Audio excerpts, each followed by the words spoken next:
والصلاة والسلام على سيد المرسلين محمد وآله وصحبه أجمعين.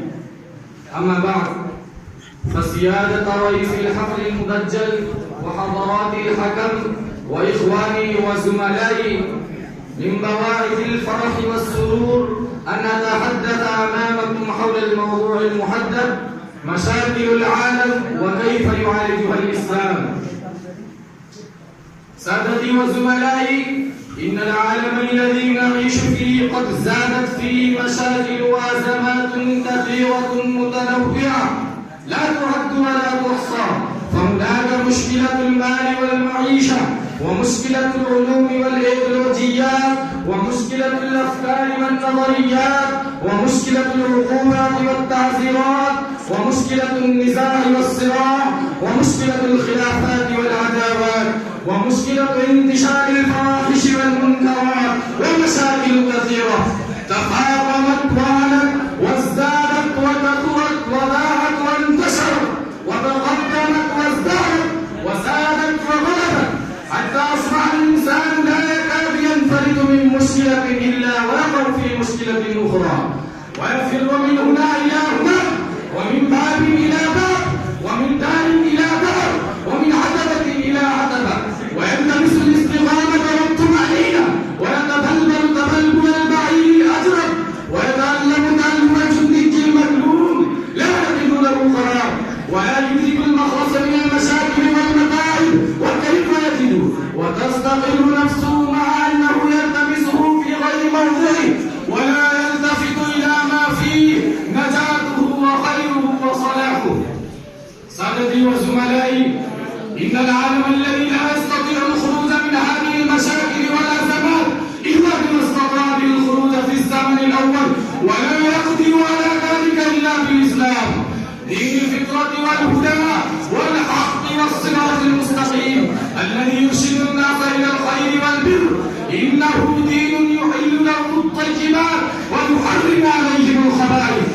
ويقيد الإنسان بتشريعاته وقوانينه، ولا يطلق عنانه فيطير في الأرض ويعيث فيها فسادا، فإن هذا الدين يحمل في طيه حلا وعلاجا لكل قضية ومشكلة، ويمهد الطريق إلى سعادة الحياة في علم الضرب إلى السرقة، حيث قال تعالى: السارق والسارقة فاقطعوا أيديهما، في علم رفع النزاع قال تعالى: إن تنازعتم في شيء فردوه إلى الله والرسول، في علم الاستئصال جذور الزنا وقال تعالى: ولا تقربوا الزنا إنه كان فاحشة وساء سبيلا، في علم رفع الظلم والفساد عن المجتمع قال تعالى: إن الله لا يحب الظالمين وإن الله لا يحب المفسدين، في علم لطمأنينة القلب قال تعالى: ألا بذكر الله تطمئن القلوب. سادتي وإخواني وأحبائي، إن الإسلام يحث على الطهر والنزاهة والعفاف والتقوى وأعمال الخير كلها، والتقوى في الإسلام هو ملاك الحسنات وقوام الحياة، والأمانة زاد، والأخوة رباط، والهداية طريق السعادة، والطاعة لله نصر، واتباع الشريعة الإلهية نجاة من النار، والمعصية ذل وانكسار وضعف ومهانة. أيها الإخوة الكرام، بعدما تبين الأمر أقول بصراحة واعتماد كافٍ وثقة بالغة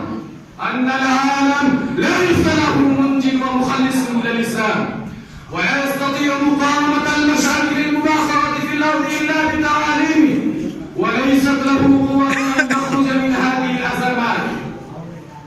أو يدرك منفذا للخروج من الأزمات والمصائب إلا إذا استوحى بقوته وينطلق بتعاليمه